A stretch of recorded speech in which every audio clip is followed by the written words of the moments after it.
Good morning. नमस्कार दोस्तों। आज हम हिंदी का एक टॉपिक करने जा रहे हैं, उपन्यास। यह टॉपिक गद्य साहित्य के अंतर्गत आता है, जो मास्टर कैडर पंजाब के लिए बहुत महत्वपूर्ण है। और यह सभी एक दिवसीय एग्ज़ाम के अंदर इसके तत्व के बारे में कोई जानकारी पूछी जा सकती है। जिस टॉपिक में भी हिंदी व्याकरण या हिंदी साहित्य आता है या गद्य विधाएँ आती है, उसके अंदर उपन्यास का बहुत महत्व है। और इसीलिए आज हम आपको उपन्यास का तत्व, परिभाषा आदि के बारे में पूरी जानकारी देंगे और क्लास के साथ बने रहिए। क्लास आपको पसंद आए तो शेयर करें, लाइक करें और चैनल को सब्सक्राइब करें। तो चलो हम शुरू करते हैं। उपन्यास टॉपिक का नाम क्या है? उपन्यास। उपन्यास क्या है? एक गद्य विधा है। उपन्यास के आधुनिक रूप का विकास सबसे पहले पाश्चात्य देशों में हुआ। ये एक बहुत महत्वपूर्ण पॉइंट है कि गद्य विधा का जो उपन्यास का जो विकास है वो सबसे पहले पाश्चात्य देशों में हुआ। और पाश्चात्य आलोचक हेनरी हडसन का मत है उपन्यास के तत्वों के संबंध में अधिक स्पष्ट है। वे तत्वों का उल्लेख करते हुए लिखते हैं कि सभी प्रकार की कथानक रचना के प्रमुख तत्व। तो इस प्रकार हम देखते हैं कि इसके प्रमुख तत्व कौन कौन से है। भाई, कथानक है, उसके बाद चरित्र चित्रण है, उसके बाद कथोपकथन मतलब संवाद चित्रण है, उसके बाद देशकाल शैली तथा जीवन वर्णन है। बोला तो इस प्रकार हमने देखा कि किस तरह इसके कौन कौन से तत्व हैं। तो अभी हम देखेंगे कि हडसन महोदय का यह मत सभी पाश्चात्य और भारतीय विद्वानों ने स्वीकार किया है। तो ये एक बहुत बड़ा इम्पोर्टेंट पॉइंट है कि भाई किस किस ने इसको स्वीकार किया है। तो पाश्चात्य हडसन के जो पाश्चात्य और भारतीय विद्वानों ने इसको स्वीकार किया है। परंतु जीवन दर्शन की अभिव्यक्ति के साथ स्थान पर उद्देश्य तत्व को अधिक महत्व दिया गया है कि जीवन दर्शन का जो तत्व है उसके अभिव्यक्ति के लिए उसके स्थान पर क्या है, उद्देश्य तत्व को सबसे अधिक महत्व दिया गया है। और इस आधार को स्वीकार करते हुए उपन्यास के सभी तत्वों का विवेचन इस प्रकार है। तो हम अभी इसके जो सभी तत्व है उसका विवेचन करेंगे, उनको पढ़ेंगे एक एक करके। चलो देखते हैं।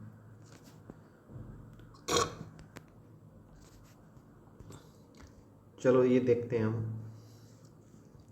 उपन्यास का सबसे पहला तत्व है कथावस्तु। तो कथावस्तु को पढ़ते हैं। कथावस्तु उपन्यास का सबसे महत्वपूर्ण तत्व माना गया है और उपन्यास का आधार या नींव तत्व जो है ना वो यही है। कथावस्तु उपन्यास का सबसे महत्वपूर्ण और नींव तत्व माना गया है। उपन्यास की सफलता असफलता कथावस्तु पर निर्भर करती है। जो उपन्यास है उसकी जो कथावस्तु है उसके ऊपर जो उपन्यास का सफल होना असफल होना काफ़ी हद तक जो है महत्वपूर्ण है, मतलब निर्भर करता है। अच्छी कथावस्तु के 5 गुणों का होना आवश्यक है। ये एक बहुत बड़ा इम्पोर्टेंट पॉइंट है कि अच्छी कथावस्तु के लिए क्या है, 5 महत्वपूर्ण पॉइंट का होना जरूरी है। उसमें पहला पॉइंट है मौलिकता, कि सबसे महत्वपूर्ण है मौलिकता मानी गई है। बनावटीपन नहीं होना चाहिए। भाई, कथाकार जब कथा लिखेगा उसके अंदर बिल्कुल उपन्यास के अंदर बनावटीपन नहीं होना चाहिए। कथावस्तु के नए अंदाज को प्रस्तुत नहीं करेगा। बोला अगर उसमें बनावटीपन डाल दोगे तो क्या है, वो कथावस्तु का जो नयापन जो है ना कथा के अंदर वो नहीं डाल पाएगा, तो पाठक उसे पढ़ने की रुचि नहीं बनेगी। बोला और बाबू गुलाब राय लिखते हैं कि वैसे तो मौलिकता का प्रश्न बड़ा ही कठिन है। बोला किंतु आजकल जीवन की जटिलता से कई समस्याओं ने जन्म लिया है।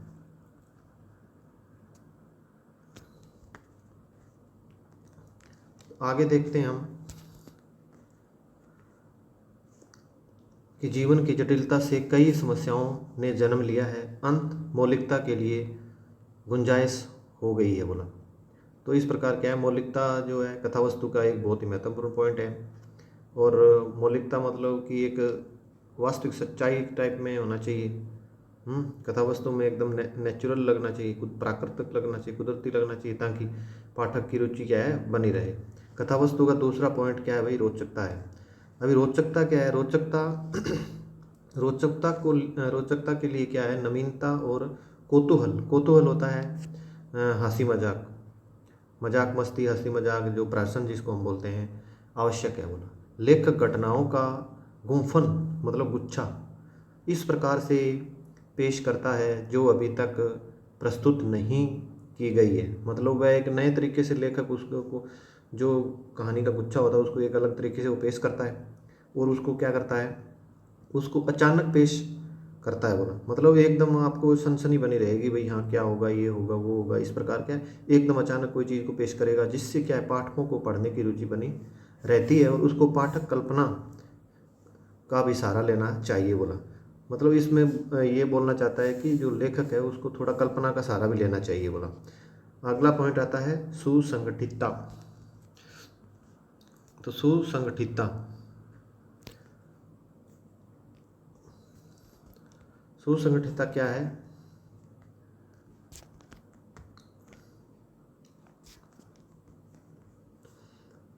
सुसंगठितता इसका जो उपन्यास का कथावस्तु है उसका तीसरा पॉइंट है।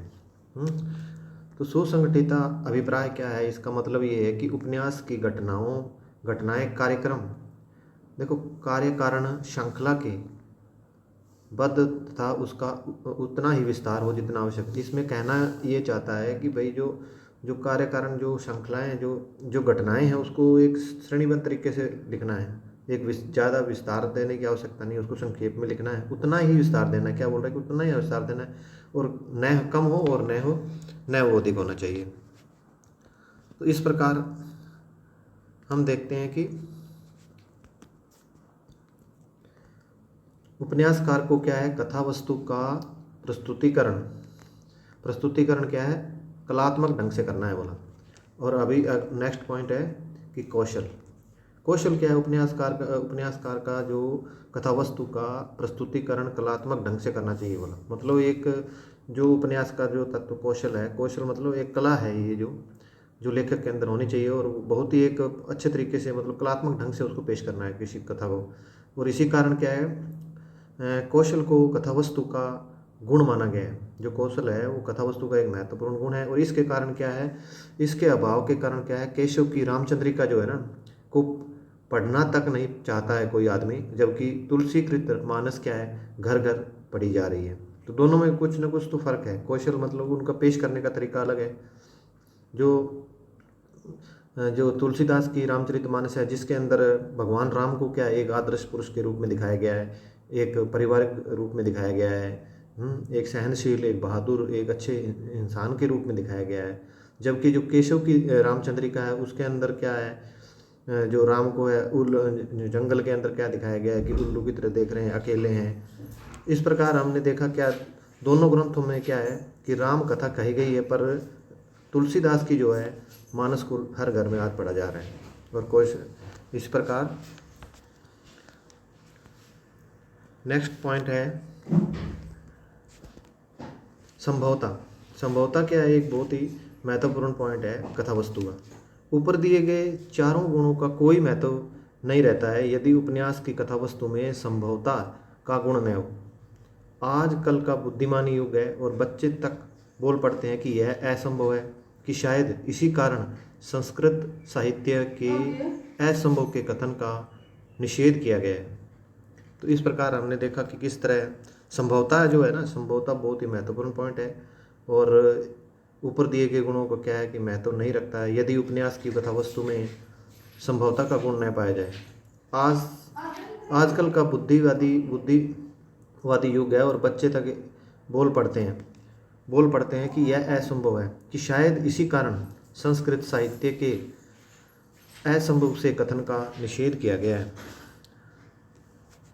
आगे हम पढ़ेंगे कथावस्तु का इसका क्या नाम है, उपन्यास का दूसरा पॉइंट ये है कि पात्र चित्रण क्या है, कि पात्रों का किस प्रकार से चित्रण हो, पात्र कैसे होने चाहिए, इस पर बारे में बताया गया है। कि उपन्यास का एक दूसरा और महत्वपूर्ण तत्व पात्र और पात्र का चरित्र चित्रण माना गया है।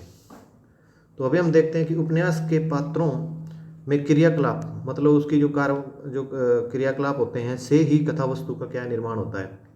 भाई किस प्रकार का पात्र हैं, उनका पहनावा कैसा है, वो कैसे बोल रहे हैं। अगर मान लो हम राम, एक किसी व्यक्ति को राम बनाया है, राम चश्मा लगा के बैठे हैं, मोबाइल में बात कर रहे हैं, तो उस पात्र के अंदर क्या है कि वो सही तरीका नहीं है।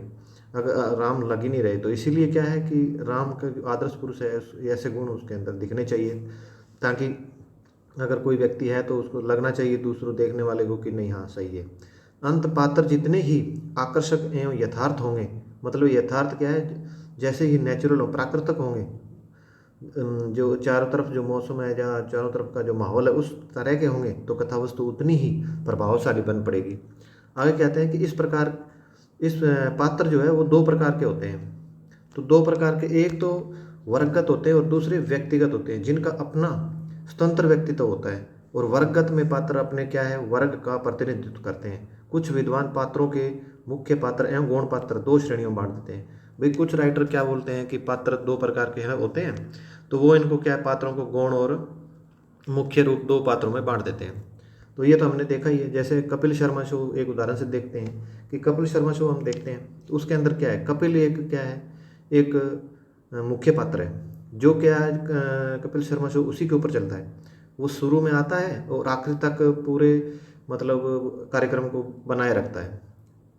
और जो गौण पात्र है, गौण पात्र देखते हैं हम कि उसके अंदर अलग अलग दो चार पात्र और आते हैं, वो अपने स्वयं आते हैं और थोड़ी देर के लिए आते हैं और थोड़ी देर के लिए अपने अपने स्थान को मजबूत करके चले जाते हैं और अपनी जो कहानी है, जो अपनी बात है, वो पात्रों के सामने रखते हैं। इस प्रकार हम देखते हैं कि पात्र जो है, दो श्रेणी है पात्र की, एक मुख्य है, एक गौण है। इस प्रकार क्या है कि गौण पात्र हम पढ़ते हैं कि देखो, गौण पात्र प्राय मुख्य पात्रों की कहानी के विकास में सहायक होते हैं। तो यही लिखा गया है कि गौण पात्र क्या होता है कि आमतौर पर जो है वो कहानी के विकास, जो कहानी है, जो उपन्यास है, उसके विकास में सहायक होते हैं। जबकि मुख्य पात्रों के जो इर्द गिर्द सारी घटना क्या क्या है, सारी घटना जो है उनके चारों तरफ घूमती है। तो इस प्रकार क्या देखा हमने, दो पात्र है, पात्रों का क्या क्या है भाई, व्यक्तिगत है और वर्गगत पात्र है। उनको हम वर्गगत और व्यक्तिगत को हम कहते हैं कि कोई कोई राइटर जो उसको जो है गौण और मुख्य पात्र बोलता है। तो इस प्रकार दोनों का क्या है, अलग अलग वो रोल रहता है, अभिनय रहता है। गौण पात्र जो है अपना आता है और कहानी का विकास में वो सहयोग देता है, जबकि मुख्य पात्र के पात्रों के क्या है, इर्द गिर्द पूरा सारा घटनाक्रम बना रहता है। तो इस प्रकार हम देखते हैं कि आगे हम देखते हैं कि स्थिर पात्रों की अपेक्षा गतिशील पात्र ज़्यादा प्रभावी होते हैं। तो इसमें ये कहना चाहता है कि जो स्थिर पात्र होते हैं, जो एक जगह रुक के जो बातचीत करते हैं, उससे अच्छा है कि एक घूम घूम के जो घूमते रहते हैं, वो पात्र ज़्यादा वो होते हैं। स्थिर पात्रों की अपेक्षा गतिशील पात्र प्रभावशाली होते हैं। उपन्यासकार समय पात्रों के चित्रण पर प्रकाश डालता है। उपन्यासकार क्या करता है कि जो पात्र होते हैं, उनके जो पात्रों का चरित्र चित्रण होता है, जो चरित्र होता है, उस पर प्रकाश डालता है। इस विधि को क्या कहते हैं, विश्लेषणात्मक कहते हैं। तो यह एक बहुत ही महत्वपूर्ण पॉइंट है कि जब जो उपन्यासकार खुद किसी पात्र का चरित्र चित्रण करता है या चरित्र के बारे में प्रकाश डालता है, तो उसको क्या कहते हैं, वो विश्लेषणात्मक कहते हैं। जहाँ पात्रों के संवादों का या क्रियाकलापों से उसके चरित्र चित्रण पर प्रकाश डाला जाए, उसे हम नाटकीय या परोक्ष कहते हैं। तो आगे हम चरित्र की बात करते हैं। तो चरित्र में हम देखते हैं,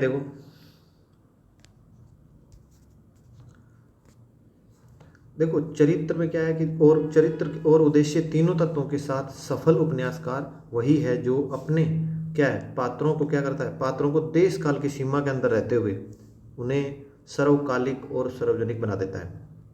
तो इस प्रकार हम देखते हैं कि आजकल एक नवीन विधि का प्रचलन हो रहा है भाई, जिससे क्या है, मनोवैज्ञानिक आधार और मनोविश्लेषण विधि भी कहते हैं। अभी देखो आजकल क्या है कि आजकल एक नई नवीन विधि चल रही, प्रचलन हुआ है, जिसमें क्या है, मनोवैज्ञानिक आधार तथा मनोविश्लेषण विधि भी कहते हैं। अभी देखो हम देखते हैं, तो इसके क्या है, इसके आधार पर पात्रों का चित्र उनके अंतर्गत ही विपद व्यवस्था व्याख्या करके किया जाता है।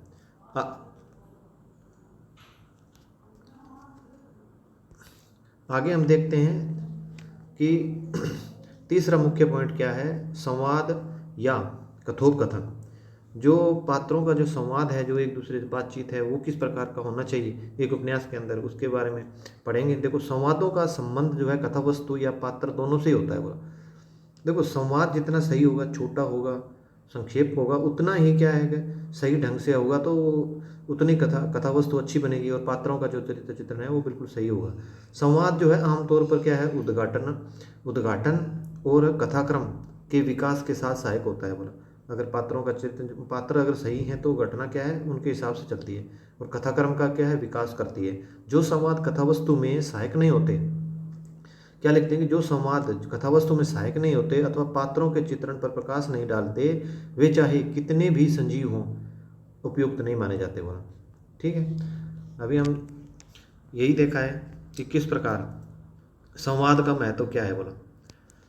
तो अभी हम देखते हैं कि संवाद देश काल के अनुरूप अनुरूप और क्या है, प्राकृत सार्थक होना चाहिए, संक्षिप्त होना चाहिए, और उपन्यास की कथा वस्तु को रोचकता बढ़ाने के वाले होने चाहिए, तथा इसमें क्या है, सरलता एवं संजीवता क्या है, दोनों का गुण भी आवश्यक है बोला। आगे हम एक करेंगे देश काल और वातावरण।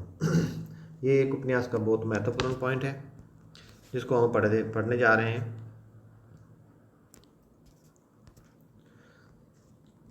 क्या है, देश काल और वातावरण। कथा वस्तु को वास्तविकता का आधार देने के साधनों में वातावरण मुख्य है। देखो भाई, एक जो कोई घटना किसी गांव का चित्र, गांव में किसी हम दिखा रहे हैं कि एक गांव का आंचलिक उपन्यास लिखा है किसी ने, तो वो उसके गांव के चारों तरफ की कहानी होनी चाहिए ना भाई। पेड़ है, पौधे है, सूर्य निकल रहा है, किसान हल चला रहे हैं खेत में, पक्षी जा रहे हैं, इस प्रकार का क्या है कि वातावरण वहाँ का होना चाहिए। अगर शहरी हम दिखा रहे हैं तो शहरी वातावरण उसके इर्द गिर्द दिखाना है। तो इस प्रकार क्या लेखक कहना चाह रहा है कि कथा वस्तु को वास्तविकता का आधार देने के साधनों में वातावरण मुख्य है बोला। तो इस प्रकार हम देखते हैं कि जब तक हमें यह पता नहीं चलेगा कि पात्र कौन सी परिस्थितियों में या वातावरण में रहते हैं, हम पूर्ण परिचय प्राप्त नहीं कर पाएंगे बोला। तो ये एक सही बात है कि अगर मान लो कोई उपन्यास है, उसके अंदर हमें पता ही नहीं चल रहा है कि किस प्रकार का है, कि वहाँ का वातावरण क्या है, अगर वातावरण का पता चलेगा तब तो हम उस परिस्थिति को पूरा पहचान पाएंगे। इस प्रकार क्या आगे लिखते हैं कि बाबू गुलाब राय लिखते हैं कि जिस प्रकार बिना अंगूठी नगीना शोभा नहीं देता है, उसी प्रकार क्या है, बिना देश काल या वातावरण के पात्रों का व्यक्तित्व भी स्पष्ट नहीं हो पाता है। ये बिल्कुल एक सही बात है कि गुलाब राय लिखते हैं कि बिना क्या है, अंगूठी के नगीने के बिना एक अंगूठी कैसी दिखती है, उसी प्रकार अगर वातावरण या देश काल का प्रभाव अगर किसी उपन्यास में दिखाया नहीं गया तो पात्र जो है संजीव दिखाई नहीं देंगे, उनका व्यक्तित्व तो स्पष्ट ही नहीं हो पाएगा। वो आगे लिखते हैं कि देश काल वातावरण का समसामयिक और ऐतिहासिक दोनों प्रकार का हो सकता है बोला। उपन्यास का मानव जीवन का चित्र है बोला। उपन्यास में मानव का जीवन चित्र है तो वातावरण उस चित्र में रेखाओं, रंगों आदि का काम करके उस चित्र को क्या है, संजीव बनाने का काम करता है। इस प्रकार हमने देखा कि वातावरण किस प्रकार एक उपन्यास के अंदर सहायक है। अभी हम देखेंगे कि शैली, लिखने का जो ढंग है वो किस प्रकार का होना चाहिए। तो शैली की अगर बात की जाए तो शैली जो लिखने का ढंग है वो बिल्कुल विशेष होना चाहिए, अलग होना चाहिए, नया होना चाहिए। तो शैली उपन्यास का एक क्या है, एक मुख्य साधन है जिस पर क्या है उसकी एक महत्व है, उसका एक अपना ही महत्व है बोला। अंग्रेजी के विद्वान का कथन है कि स्टाइल इज द मैन, मतलब शैली ही व्यक्ति है बोला। इस प्रकार क्या है कि शैली विभिन्नता के कारण क्या है, कारण ही लेखक अलग से पहचाना जाता है। उपन्यासकार कई प्रकार की शैलियों का सहारा लेता है, जैसे व्याख्यात्मक करता है, अभिनय करता है, अभिनयात्मक करता है, आत्मकथात्मक करता है आदि। तो इस प्रकार हम देखेंगे कि किस प्रकार जो शैली है वो वर्णनात्मक शैली कैसे हो सकती है। लेखक जब कथा का वर्णन समय करता है, हिंदी में अधिकांश उपन्यास इसी शैली में लिखेंगे, वर्णनात्मक शैली में लिखेंगे भाई। तो इसके आगे वाला पॉइंट है कि आत्मकथात्मक शैली क्या है। पात्र स्वयं क्या करता है, पात्र स्वयं अपना परिचय देता है, पात्र स्वयं अपने बारे में बताता है, तो वो है एक आत्म कथात्मक शैली। पत्र एवं संवाद शैली कैसे होती है। आपका पत्र मेरे पास आया, मैं आपकी कहानी पढ़ के बता रहा हूँ, और मेरा पत्र जब आपके पास मिला तो आप मेरी कहानी पढ़ के सुना रहे हैं। इस प्रकार के जो उपन्यास होते हैं वो पात्र एवं शैली में लिखे जाते हैं, पत्र एवं पत्रकारिता शैली में। तो उद्देश्य, अभी हम उद्देश्य की बात करते हैं।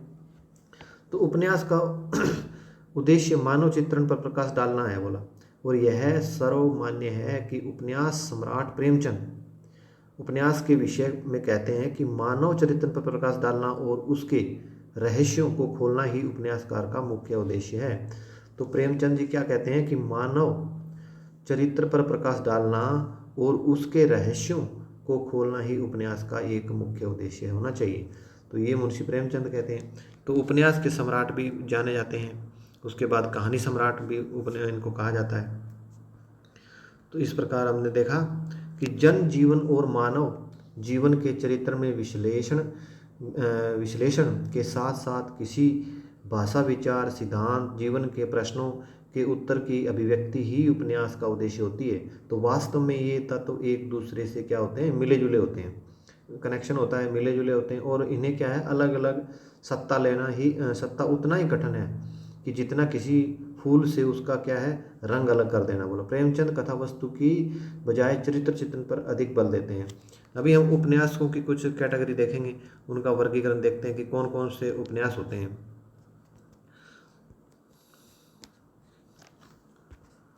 तो देखो उपन्यासों का वर्गीकरण। उपन्यासों का वर्गीकरण क्या है भाई, उपन्यास साहित्य की एक प्रमुख और लोकप्रिय विधा है।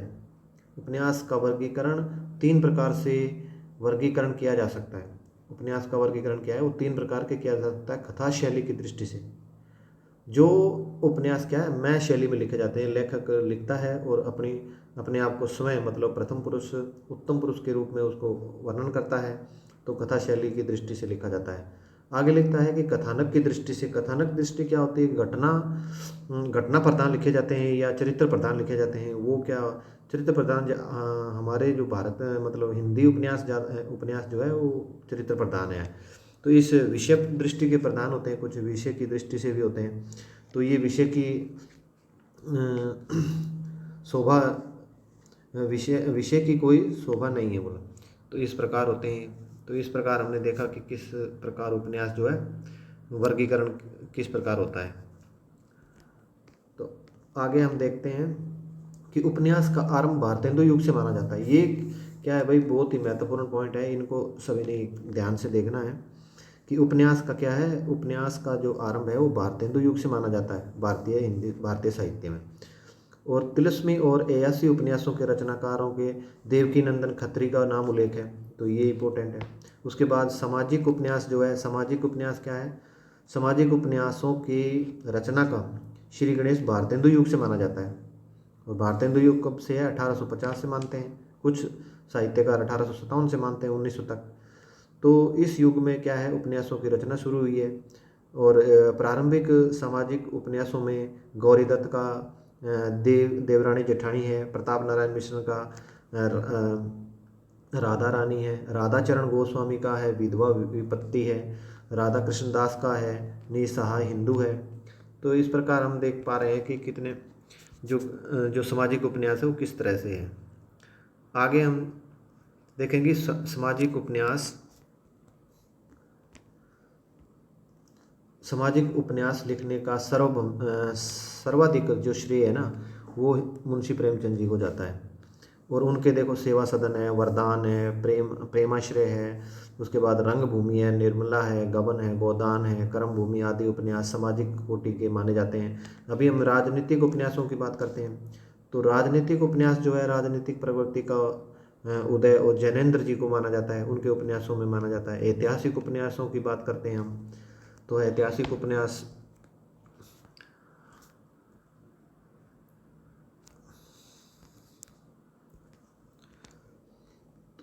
उपन्यासों की बात करते हैं तो आधुनिक युग के जो प्रथम चरण में किशोरी लाल गोस्वामी के द्वारा रचना की गई है। इन उपन्यासों को लिखने का प्रयास मिश्र बंधुओं ने किया है बोला। ऐतिहासिक उपन्यासकारों में जसवंत सिंह है, वृंदावन वर्मा है, हजारी प्रसाद द्विवेदी जी है, भगवती चरण वर्मा जी है, और के आदि के नाम उल्लेखन है बोला। और आंचलिक उपन्यासों की जहाँ तक बात की जाए तो हिंदी उपन्यासों में आंचलिक उपन्यास लिखने का जो श्रेय है वो उपनेश्वर नाथ रेणु जी को जाता है। उनका उपन्यास जो मैला आंचल है वो इस प्रकार का पहला आंचलिक उपन्यास माना जाता है।